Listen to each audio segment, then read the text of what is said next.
waxaan u dul marayaa oo aan doonayaa inaan dul maro action point si ugu muhiimsanaa ee aynu dhowrkii cishood meeshaa joognay aynu record garaynay iyadoo weliba aan jeclahay in laydila soo wadaagi doono soo dhammaystiran oo reportkan uu ku qoraan doono action point-kaasi oo reportkan lagu qori doono Soomaali iyo af Ingiriis labadaba. maalintii ugu horeysay ee marka sharciga aanu jeedinaynay sharciga iyo xeerka waxbarashada waxaa la isla soo qaaday inaynu maamulka dugsiyada hoyga ah lagu daro xeerka waxbarashada. dugsiyada hoyga ah waxa laga yaabaa in xeerku noo magacaabinba kuwa hoyga waxa looga jeedaa waa boarding schoolska. waxaa kaloo loo soo qaaday xarunta agoomaha oo kale caruurta iyagana la keergaraynayo in lagu daro xeerka waxbarashada iyo siyaasadda waxbarashada labadaba. waxaa la isla soo qaaday maalmahaasi in imiska loo kala saaro in deegaanadii loo kala qaado miyi magaalo iyo nomad marka reer guura noqonaya nomadki degmooyinka in loo sameeyo xuduudo taasna la soo hadal qaaday. waxaa kaloo ku jirta boarding hablaha isna in laga fikiro rag uma hadii jeer boardingka loo sameeyaa.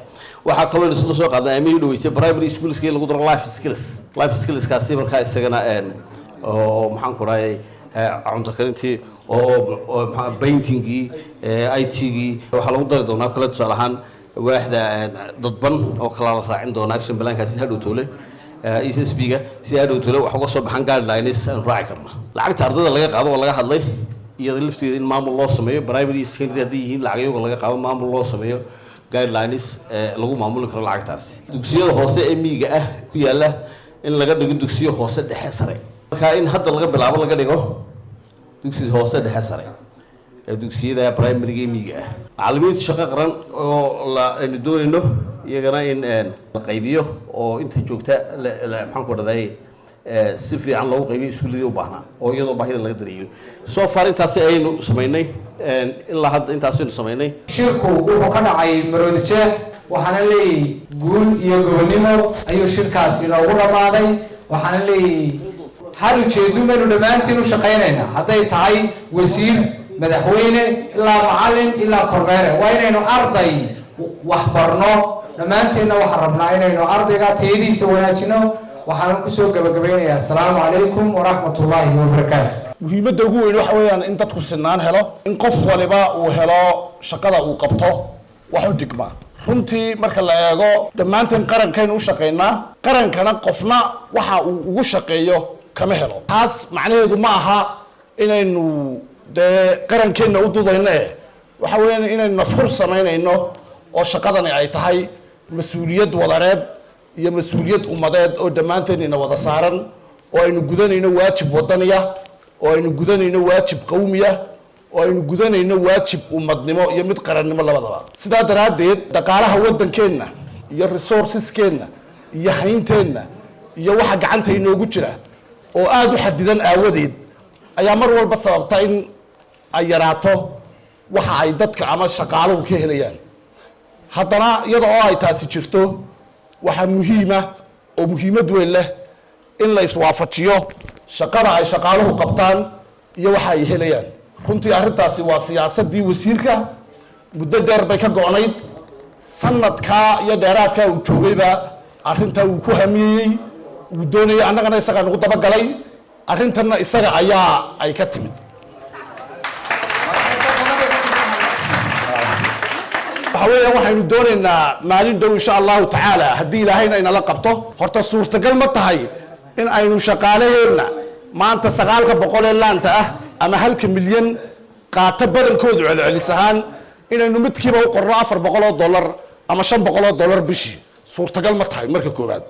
arrintaa muddaa la darsayey muddana waa la baarayey waa suurtagal laakiin sidii ay suurtagal ka u ahayd marinkeedii iyo majaraheedii iyo sidii aynu sharciyadda u waafajin lahayn ayuun baynu imika dhabaheedii qaadanaa insha allahu tacaala. markaa dhammaantiinna waxaa laydinka baahan yahay wasiirkuna u yaraysan maayo annaguna garbihiisi baanu nahay u yaraysan mayno insha allahu tacaala in ilaahay intaa nagu asturo oo arrintaasi ay riyadaasi maanta waa hadal laakiin iyada oo berri toole dhaqan gashay oo hir gashay oo shaqaalaha kuwooda jilicsan kuwa nadaafadda ka shaqeeya darawallada kuwa ilaalada ka shaqeeya shaqaalaha kale ee xarunta wasaaradda waxbarashada ka shaqeeya aynu dhammaantood horta marka hore ka fuul yeelno in aynu budgetka aynu haysanno ee dowladda ama ka hay-adaha labadaba kuu doona ha noqdee inaynu ka siino gunno u dhiganta shaqada iyo mas-uuliyadda ay hayaan. taas marka laga yimaado waxaynu u gudbi doonnaa macallimiinta iyada oo ay siyaasadda maaliyadda ee dowladda iyo ta xukuumaddaba ay hogaamiso wasaaradda maaliyaddu oo aynu taa uga dambaynayno mar walba. haddana inagu inta awoodda sharcigu inoo ogol yahay mar walba waxaynu ku dadaalaynaa inaynu macallimiinteenna iyo shaqaalaheenna iyo gunnooyinkeenna iyo budgetiskeenna aynu sida ugu habboon ee ugu wanaagsan ee ugu cadaaladda badan aynu isugu fillaysino insha allahu tacaala. بسم الله الرحمن الرحيم waxaan jeclaysan ugu horeyn uma hadnaqo dhammaan ka soo qaybgalayaashii kulankan muddada dheer runtii 4 cisho loo socday aanu ku qorsheynay markaa xeerkii iyo siyaasadii waxbarashada lagu falanqeeyay degaladii waxbarashada lagaga hadlay markaa habraacyadii kala duwanaa ee lagaga hadlay markaa non formal education-ka iyo waxbarashada dadban sidii loogu dari lahaa xirfadaha fasalada iyo dugsiyada. shaqadeena horta mar kasta waxay u ekaan doontaa si aynu qorshe fiican u samaysan. haddaynu qorshe wanaagsan wax kastaa samayso shaqada wasaaraddan way hagaagaysaa, dabagalka madaxdu ku dabagelaysa hagaagaysa, iyo fulinta labadu way hagaagaysaa. laakiin haddii qorshuhu inaga walaashwaash noqdo dee shaqadeennina waxay noqonaysaa markaa yar noocaas. waxaan aad iyo aad markaa u bogaadinayaa waaxyaha shaqada ugu badan cidda fulinaysa waa waaxyaha weyn. waaxyaha gaaraanagaasi waaxeedada waxaan ku dardaarmayaa waxaad ka mas-uulka tihiin inaad shirro joogta la yeelataan, toddobaadkiiba qorshe gaara toddobaadka samaysaan idigoo qorshe guud leh. waaxda la fadhiista toddobaadkan maxay noo qorshaysan, see loo qabanayaa, kadibna toddobaadku markuu dhamaado maxaa qabsoomay. taas waxay idinka fududanaysaa hadhow bisha markaad warbixinta soo diraysaan inay idinka fudaato markaa warbixintii bishu. si gaara sanadkan waxaa la hirgelin doonaa iyadoo sanadka hore la bilaabay liisamadii macallimiinta oo macallin liisan haysan waxba ma dhigi doono, ama non formal ha joogo ama waxbarashada formalka ha joogo privatka ama ta dowladda labadaba taa ka dhiga.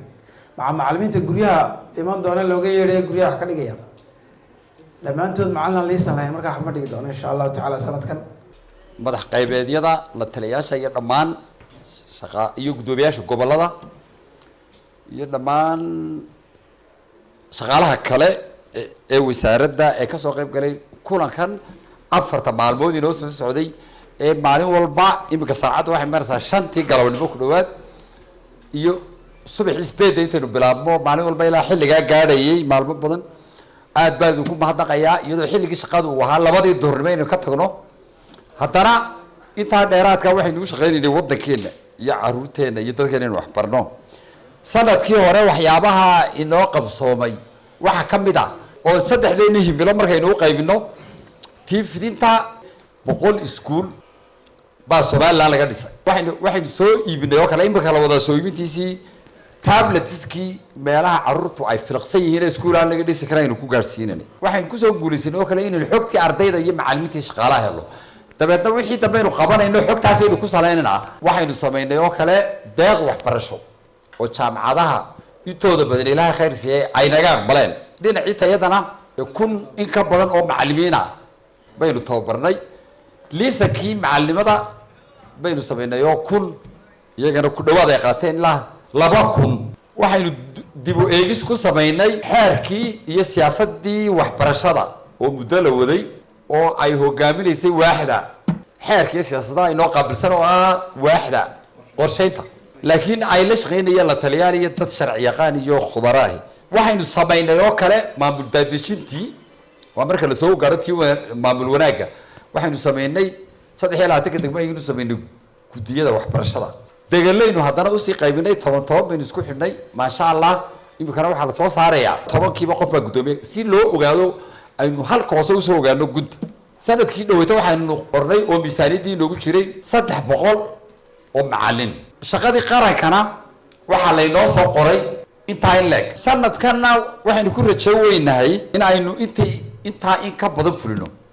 waxaynu doonaynaa oo kale sanadkan inaynu sameyno miisaaniyadda weynagaa u saarnay guddi miisaaniyadda usoo jaangoysa degmo iyadoo loo eegayo waxyaabo badan oo ay ka mid tahay tirada ardayda ee dugsiyada dhigata markaa miisaaniyaddani waa inay ku xidhata tirada ardayda degmada aan arday badani joogina miisaaniyad yaruba helisa mararka qaarkood waxay isweydiinaysaa bilu waxa ardayda yareeyeyba hadduu yahay miisaaniyad yaraan miyaan haddana sii yaraynaya dee guddigaasaa baa taa ka jawaabaysa waxaynu soo saari doonaayoo kale qorshihii 5 sano ee xiga oo laga bilaabayo 2022 ilaa 2026 ugu dambeyn waxaan doonayaa inaan usoo jeediyo qolada bahda waxbarashada sharciga iyo siyaasadda si adag baynu u fulinaynaa aynu cid walba gaadhsiino sharciga iyo siyaasadda waynu fulinaynaa intii aynu fulin karno